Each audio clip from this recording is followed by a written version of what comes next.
Wow. The harvester is a Bro, specialized form. I am not going to be scared of that. Come on, man. Come on, man. Why would I be scared of that? Come on, man. It looks like a plant. Crawl that grows It's in just a a unique plant and deadly way. that's red. A harvester is created when a node that will grow into a harvester, instead of separating, continues to grow. Eventually, it will grow tendrils of its own. Okay. It uses the energy provided by its mother branch and expands its reach further. Its tendrils, hidden just below the surface of the ground. Uh-huh. The harvester is equipped with two types of specialized tendrils. The first type is bulky and flat. They lie the closest to the surface. These branches are lined on each length of the tendril with spines. Imagine you're walking and your foot gets caught into that, man. Oh my god, it's like a bear trap. Extending in the shape of a bear trap. Bro, I just said that! I just said that! Out of the branch, those particular spines have a vein that feed into them, that pump two types of venom. On one side, the spines can inject a neurotoxin, which will attack the nervous system of whomever it is injected into, causing sudden paralysis. The other side can inject an anticoagulant, which when injected, prevents blood cells from clotting. Whenever a large animal moves across the area armed with these tendrils, the branches will clamp onto the animal and thrash violently. Once the prey has been injected with both venoms, the tendrils will rest and the prey will immediately collapse. The animal will be unable to move due to the paralysis, and the wounds caused by the thrashing spines will not stop bleeding. All the prey can do is lie patiently, until succumbing to blood loss. Once the prey has bled out, the second type of tendrils come in. They lie below the spine equipped once. These branches are thick, but very sturdy. They share similar anatomy to the small branches of the crawl, equipped with organelle that absorbs nutrients. These tendrils sense the blood, and move their way to the surface and begin to absorb the vital fluid. Once the blood has been consumed, the tendrils will wrap around the body and begin to shuffle downwards. This movement loosens the soil and slowly pull the body underground. Once secure, the tendrils will continue to feed until there is nothing but scraps. The nourishment absorbed by the tendrils will be sucked back into the main bulb of the harvester. This bulb houses all the vital organs and the venom glands that pump into the spines. The nutrients are then converted into usable energy. What? The remains underground decompose, providing a rich soil, causing very prominent plant growth, which then attracts more animals. Oh wait. A strange behavior the harvester displays is its choice of diet. The spines will only activate on larger animals, allowing smaller ones to pass by unaffected. The spines will also not activate on some species of bird. There are a couple theories as to why this happens. One, it could be that attacking smaller animals would cost too much energy for what they get in return, making it not worth the time. That makes Another sense. Could be that smaller animals may attract larger animals or predators, allowing a safe place where prey may thrive and lure more predators. It truly is astonishing. Although it is a spectacular creature, it is also very dangerous. The harvester is decently rare, only populating sparse areas in the northern hemisphere and woodland forests. If you are stung by a harvester, there will be no way of helping you, being that there is no cure, and fatality is 100% positive. The best thing you can do is avoid I'm gonna have a heart attack, man! If you are hiking, take note of any warnings or signs saying that there are harvesters around. If you also notice an abundance of lush, ground-dwelling plants in a forested area, and there are no signs of wildlife, this is suspicious and you should leave the area, staying close to the base of large trees or rocks. If you find yourself in the middle of a harvester ground, do not panic. Sudden movements may activate the tendrils and will inject you. Although a harvester is rather forgiving, do not risk any skittish movements. Remain calm.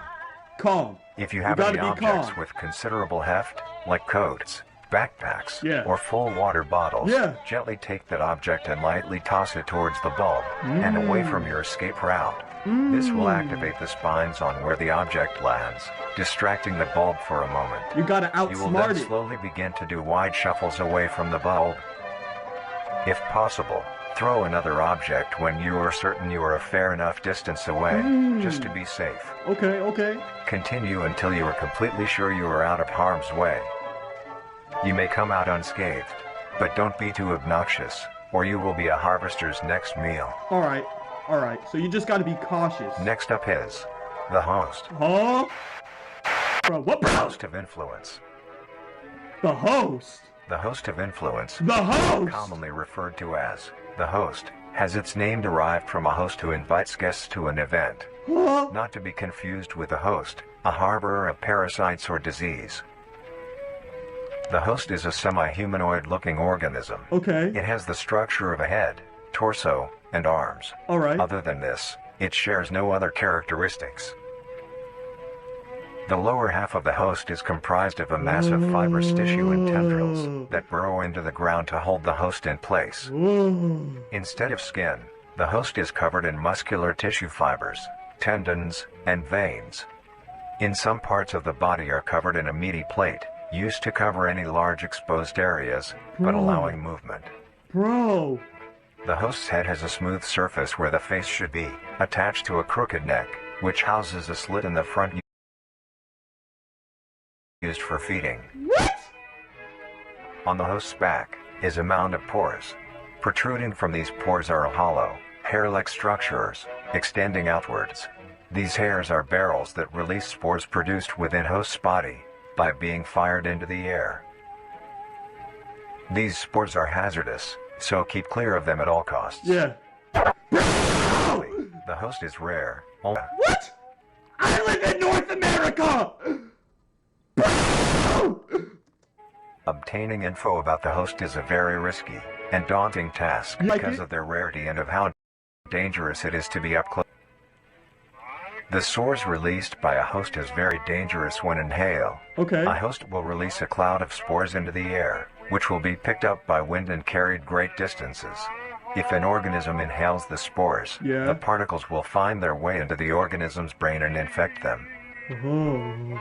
An infected organism will show no symptoms of infection right away, but a couple hours after infection the infected organism's behavior and thought process will change. Bro, what you mean? The first symptoms that appear are restlessness, sluggish movement, numbness of joints, and lack of coordination. Okay. Then more serious symptoms appear over time. Like what? These include dizziness, migraines, impaired speech, and trembles. Yeah. If you or someone you know bro, show what's these going on? symptoms, contact poison control or emergency services. Hey, what's going on? After a total of 6 to 7 hours after infection, the organism will cease all activities they were previously doing and begin to walk. The direction the infected will walk is towards the host whose spores have been inhaled by the infected individual. If the infected makes their way to the host, they will kneel down in front of it, expose their vital organs, and the host will promptly gut and remove those organs.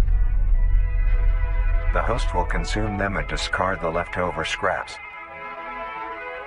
However, if an infected organism doesn't reach the host within a 36-hour span or is treated for their infection, the effects will wear off and return back to normal. Okay, that's good. That's good. If a host is unable to find prey or doesn't like its current location, it will unroot itself and move to a new location. Alright. Their scarce numbers and the hazard of being around Only one known photos of a living host. Oh my god.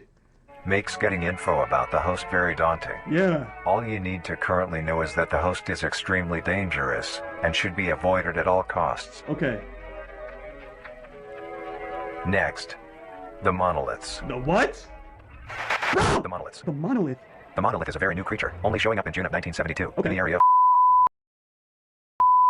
There are only 7 monoliths, all of them located in a circular position, 1.5 kilometers in diameter. This ring of monoliths surrounds...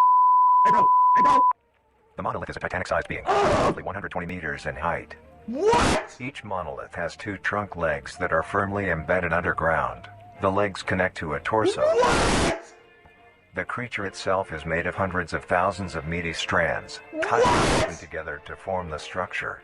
These strands end at the neck, fusing into a solid mass of hardened flesh in the shape of an upside-down triangle, with a hole in its center. On each side of the monolith where arms would be, there are dozens of long, rope-like appendages. These reach just barely to the ground. Yeah. At the creature's feet, the strands go deep into the earth and extend horizontally a decent distance away. Huh? What the monoliths do is simply stand and do nothing. My days! Bro! What do you even do? What are you supposed to do? Only activity documented that the monoliths have done was in. Hey, bro! Hey, bro! During this period, they were extremely aggressive. When the group of Hey, bro! Hey, made their bro! way to the city, the monolith that they had passes roared a deep bellow and swung its appendages at the team, completely wiping them out. When military vehicles were dispatched, once they got close enough top the monolith, it roared another call, this time releasing an EMP blast, completely knocking the vehicles out in the vicinity. Finally, long-distance rockets were fired and struck the creature. Bray, hey, hey!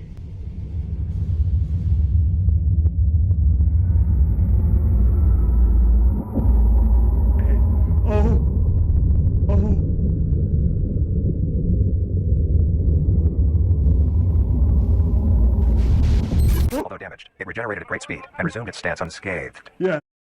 Only adding more questions to these meat beings.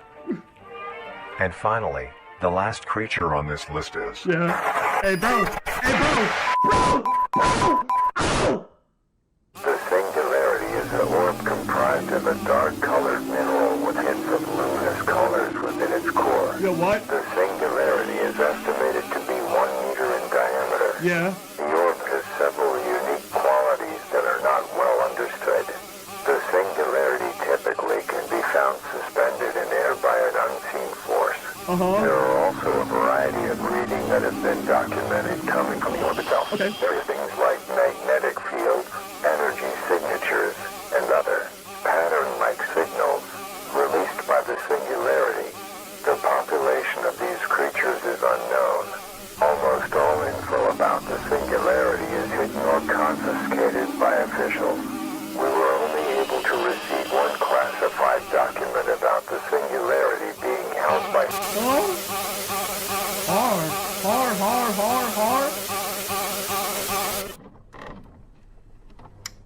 Marvelous and majestic world that What is exists going on? today. It's as extraordinary to have such strange and mysterious beings appear all around us. Yeah. Thank you for joining us on this journey of exploration and discovery of the lives of these living meat creatures. Yeah. Yeah. Thank you for informing me. More to come. Yeah. Okay. Shout out Darian. Really thought going into it, this video would not scare me. But I'm actually scared right now. Every single one of you guys, and